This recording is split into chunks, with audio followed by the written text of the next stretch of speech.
Students, आज हम six chapter के नेक्स्ट क्वेश्चंस करेंगे। तो हमारा फोर्थ क्वेश्चन है, in figure 6.16 if X Y equal to X plus Y equal to W plus Z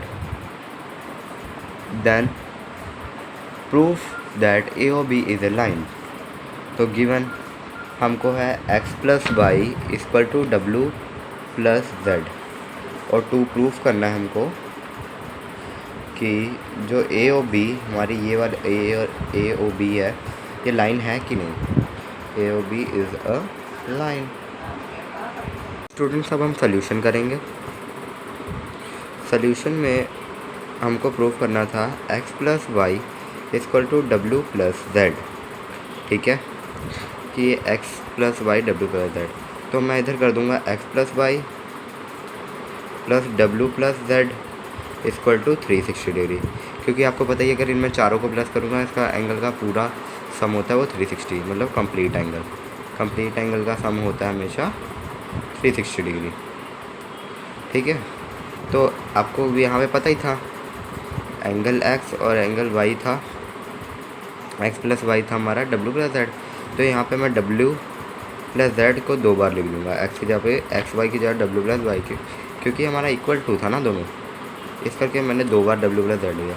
तो हमारे 2 डब्ल्यू प्लस जेड हो गए इसका टू 360 डिग्री। अगर ये इधर 2 मल्टीप्लाई में इधर जाके divide, W plus Z equal to 360 degree upon 2, तो हमारा आएगा 180 डिग्री। तो W plus Z equal to 180 degree. तो डब्ल्यू ये था, जेड ये था, तो मतलब इस दोनों का इन दोनों का सम है 180 डिग्री। तो so therefore A O B is a line, क्योंकि हमारा डब्ल्यू प्लस जेड आ गया, लीनियर पेयर लग गया, तो इसका मतलब ये 180 हो गया लीनियर पेयर का सम। इस करके लाइन हमारी ए ओ बी हो गई सॉल्व। ए ओ बी लाइन पता लग गई कि ए ओ बी लाइन है। अब हम करते हैं फिफ्थ क्वेश्चन सॉल्व। स्टूडेंट, हमारा फिफ्थ क्वेश्चन ये है, फिफ्थ क्वेश्चन का डायग्राम ये है, क्वेश्चन ये है। फिफ्थ क्वेश्चन है, इन फिगर 6.17 ये रही, P O Q is a line if ray O R is perpendicular है to line P Q. O S is another lying lines और O P and prove that angle R O S 1/2 angle Q O S minus angle P O S, ठीक है। तो इसमें given में हमको दिया है P O Q is a line और आर ओ या O R perpendicular to P Q, ठीक है। तो इसमें हमको टू प्रूफ करना है angle R O S equal to half Q O S minus angle P O S, ठीक है। तो इसमें हम सॉल्यूशन करेंगे। आपको जैसे कि पता ही है इसमें दो एंगल बन रहे हैं, angle R O P equal to angle R O Q, ठीक है। अगर मैं एंगल करूँगा P O S, angle P O S plus angle P O S plus angle R O S, ठीक है। अब मैं इक्वल टू डाल दूँगा क्योंकि ये वाला ट्रायंगल हो गया इधर। अगर मैं एंगल एस ओ क्यू में से आर ओ एस माइनस करूँगा, माइनस आर ओ एस अगर मैं माइनस करूँगा तभी मेरा ये वाला एंगल निकलेगा। मतलब कि ये दो एंगल है, अगर एंगल एस ओ क्यू में से आर ओ एस को माइनस करूँगा तो ही हमारा ये वाला एंगल निकलेगा। ये गायब हो जाएगा, माइनस होके कट जाएगा। तो इस करके मैंने ये माइनस का साइन लगाया। तो आपको अगर ये दिख रहा है ये आर ओ एस है, ये आर ओ एस है, तो ये आर ओ एस उधर माइनस का था, ये प्लस का हो गया। और एंगल एस ओ क्यू ये प्लस का था, इधर माइनस, ठीक है। तो ये दो हैं तो इसको हमने कॉमन ले लिया, 2 लिख लिया बाहर, एंगल आर ओ एस लिख लिया इसका two angle S O Q minus angle P O S, ठीक है। अब ये 2 इधर मल्टीप्लाई में इधर डिवाइड में चल जाएगा, तो angle R O S equal to 1/2 angle SOQ minus angle POS। तो हमको प्रूफ करने को बोल रहा था angle QOS minus angle POS। QOS और SOQ सेम चीज़ है, बस नाम ये बस O सेंटर में रखना है, बाकी नाम जैसे मर्जी लिखो POS और angle ROS equal to half ये। तो ये हमारा हो गया हैंस प्रूव्ड। और फिर नेक्स्ट हमारे 6 क्वेश्चन में दिया है in figure it is given that xyz is 64 and xy is produced to point P. Draw a figure from the given information. If ray yq bisects zyp and find xyq and reflex of qyp. तो इसमें हमको diagram खुद बनाना पड़ेगा। तो हमारा diagram कुछ ऐसे बनेगा। ये हमको दिया है, ये हमारा x, ये होगा y, और एक हमने लाइन खींच दी, ये हो गई हमारी q, ये हमारी हो गई q। हमको नहीं q नहीं, हमारी हो गई z। हमको XYZ दिया था 64, ये हमारा हो गया 64 डिग्री। और हमको बोला था कि जो XY है, XY प्रोड्यूस करिए पॉइंट P से, XY प्रोड्यूस करिए पॉइंट P, तो ये पॉइंट P हो गया। तो और एक हमको यहाँ पे बोला था, और ये हमारा हो गया एक लाइन और यहाँ से निकाल देंगे, हमारी हो गई एंगल Q। फिर ये बन गया हमारा डायग्राम। तो हम गिवन में लिखेंगे एंगल XYZ इज़ 64 डिग्री। बस अभी इतना हमने बस इतना लिखना है, ठीक है। अब हमको लिखना है to find angle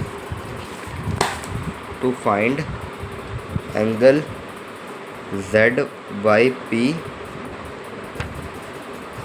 and reflex, एक हमको निकालना है रिफ्लेक्स ऑफ, हमको ZYP फाइंड नहीं करना, हमको करना है XYQ फाइंड करना है, and reflex of angle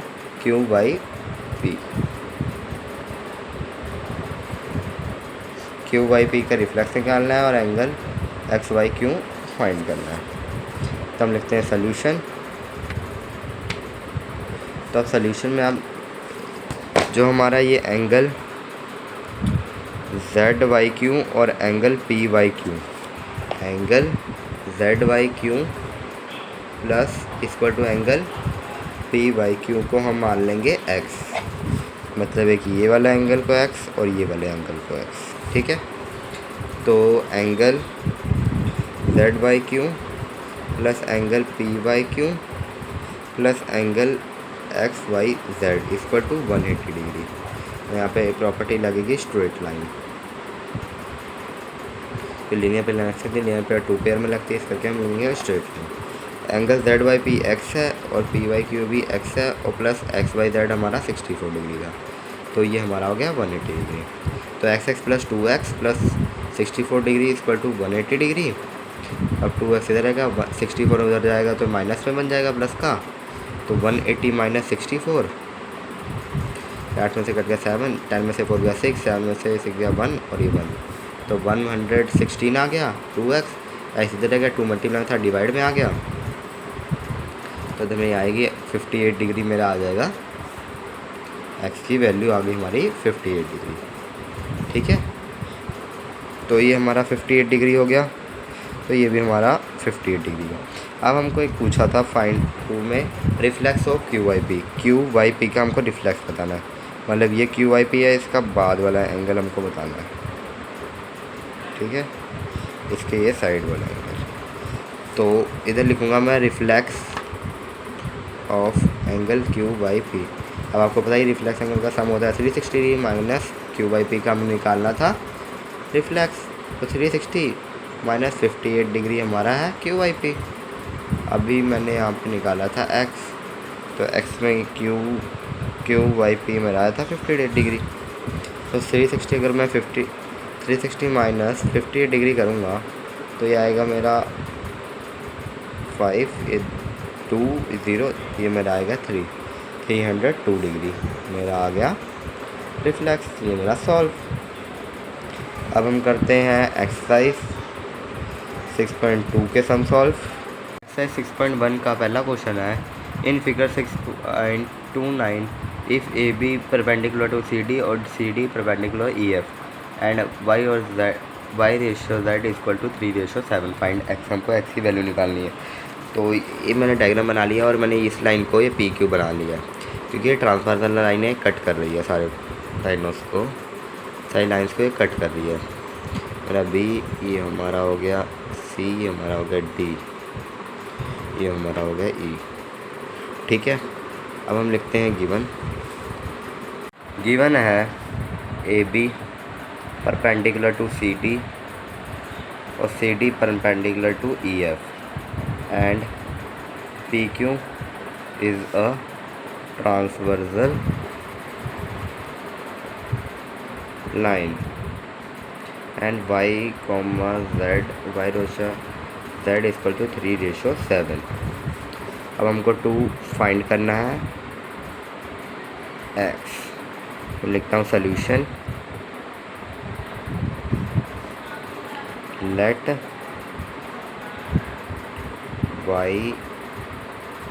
y ratio z था हमारा 3:7, late y equal to 3n और z इक्वल टू 7n। ठीक है, अब आपको यहाँ पे दिख रहा होगा डायग्राम में कि हमारा एंगल, इसको हम O पॉइंट मान लेंगे, ये हमारा O पॉइंट है। तो हमारा AOC और हमारा एंगल COQ, ये था क्यों COQ, ये हमारा वर्टिकल ऊपर डाल रहा है। तो ये y है, तो ये भी हमारा y होगा। तो यहाँ पे मैं लिखूँगा angle AOC equal to angle DOQ equal to, property लूँगा वर्टिकली ऑपोजिट एंगल।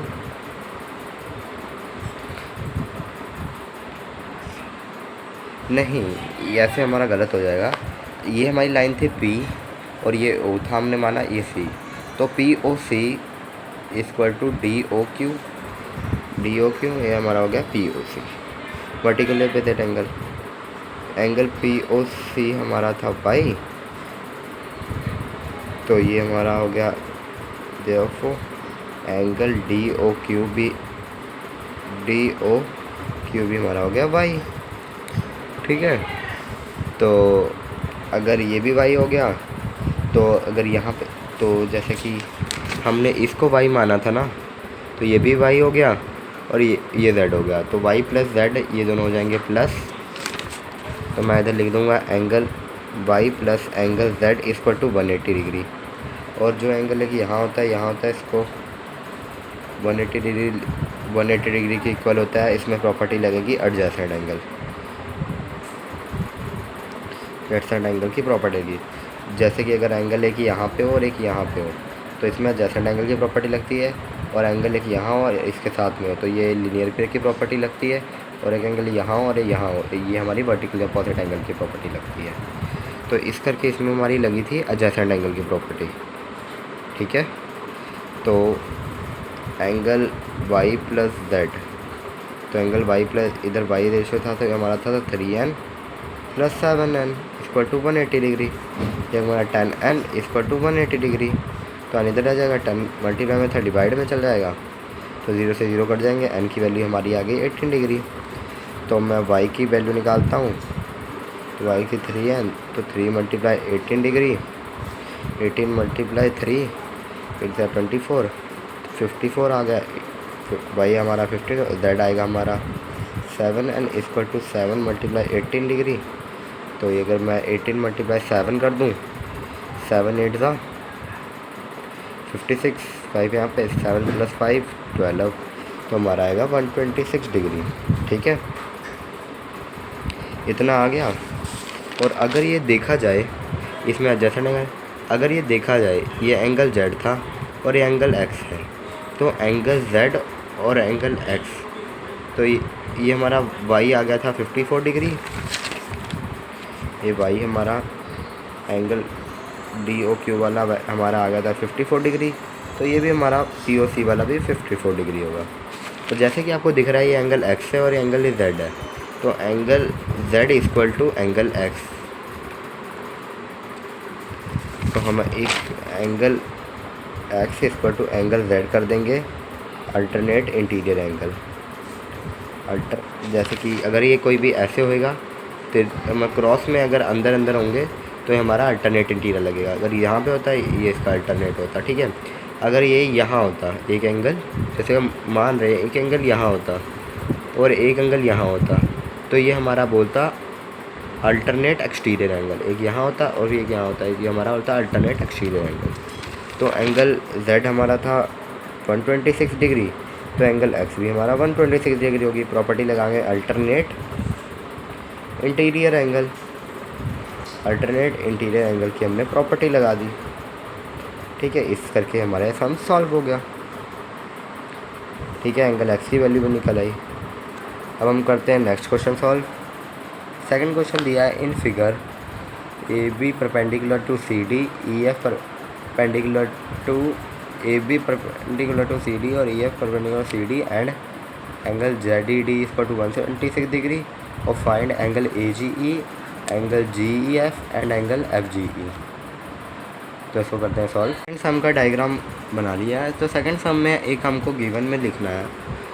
गिवन में हमको दिया है AB perpendicular to DC sorry ये इसी है हमारा, ठीक है। एंड एंगल GED हमको दिया है 90 डिग्री। ये आपको साइन दिख रहा है क्योंकि ये स्ट्रेट है तो इसका मतलब 90 डिग्री है, ठीक है। नहीं, GED हमको दिया है 126 डिग्री, 90 तो है, तो इसका मतलब जो हमारा ये पूरा एंगल है ये हमारा है 126 डिग्री, क्योंकि हमको GED दिया मतलब ये हमारा 160 डिग्री है। तो इसको हम मान लेंगे y, ये हमको भी निकालना है वैसे। इसको हम निकाल लेंगे y, इसको हम मान लेंगे y, इसको मान लेंगे हम z, इसको हम मान लेंगे x और इसको मान लेंगे हम z, ठीक है। इस मानने को x मानने की ज़रूरत नहीं, हम इसको x मानेंगे क्योंकि जैसे कि आपको ये था ये हमारा 90 डिग्री का सिंबल था क्योंकि ये स्ट्रेट लाइन है। तो इस करके ये 90 है तो ये भी 90 हो जाएगा। अल्टरनेट इंटीरियर एंगल जो हमने पिछले सम में किया था। तो हमको टू प्रूफ करना है इसमें, टू प्रूफ करना है angle AGE, angle GEF and angle FGE।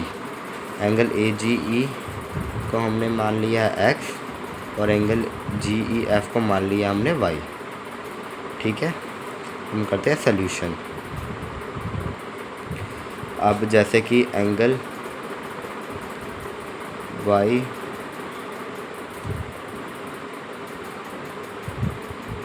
Plus angle for y के लिए करेंगे, फॉर एंगल y, तो एंगल y प्लस एंगल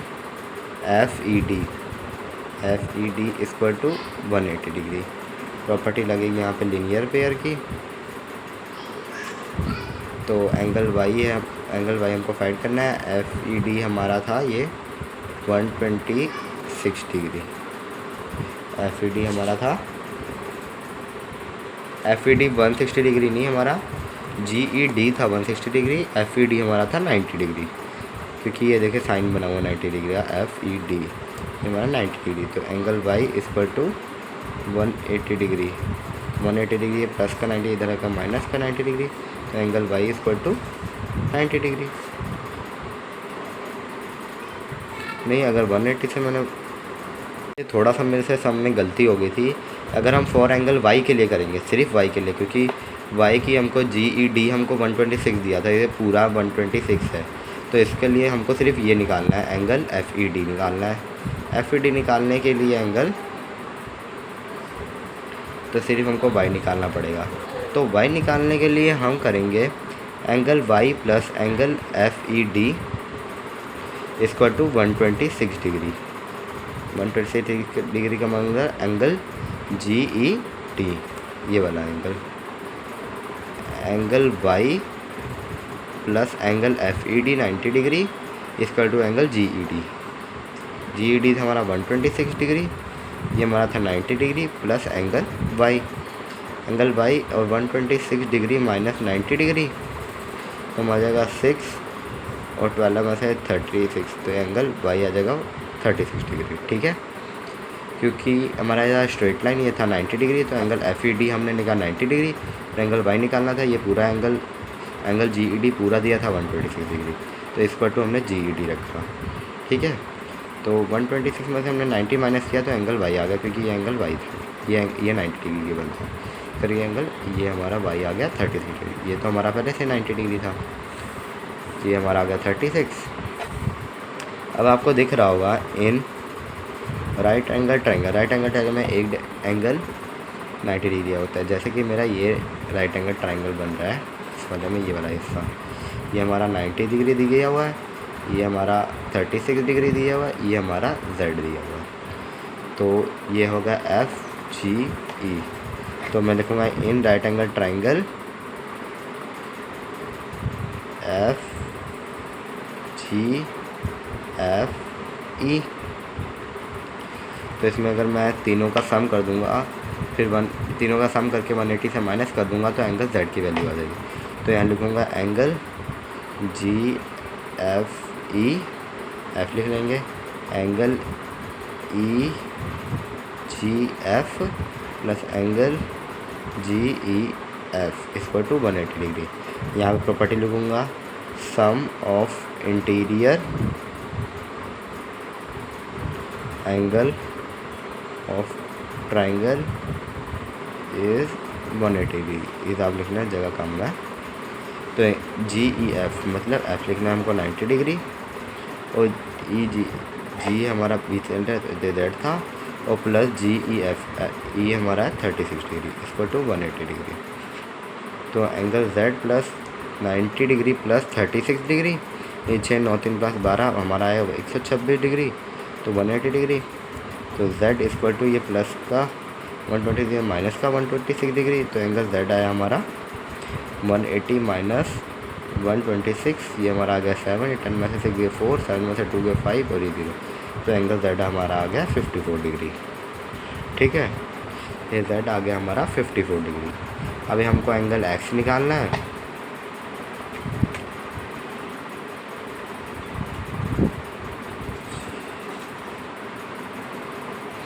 तो एंगल x प्लस मैं कर दूंगा एंगल ई जी एफ, जी वेंसेंट है 180 डिग्री, यहाँ लगा दूंगा 1 लीनियर पेयर, क्योंकि आपको पता ही लीनियर पेयर वहाँ लगता है जहाँ पे 2 पेयर हों, तो लीनियर पेयर लग गया। तो लीनियर पेयर का फॉर्मूला लगा के एंगल x प्लस जी ई जी एफ था हमारा, ई जी एफ था हमारा 54 डिग्री, तो ये 180 degree minus 80 degree minus 54 degree, 180 में से अगर 54 जाएंगे तो हमारा 7 10 6 2, ये हमारा आएगा angle x 126 degree, angle x हमारा 126 डिग्री आ गया, तो ये हमारा सॉल्व। ठीक है, एंगल y का मतलब हमारा आ गया angle G E F, angle y का मतलब नहीं, पहले हम शुरू से करेंगे, शुरू से हमको निकालना था ए जी, तो ए जी ई एंगल ए जी हमारा है z, तो एंगल ए जी तो हम लास्ट में लिख देंगे एंगल ए जी ई इसका था हमारा x इक्वल टू 54 डिग्री, और दूसरा है एंगल जी ई एफ मतलब कि एंगल जी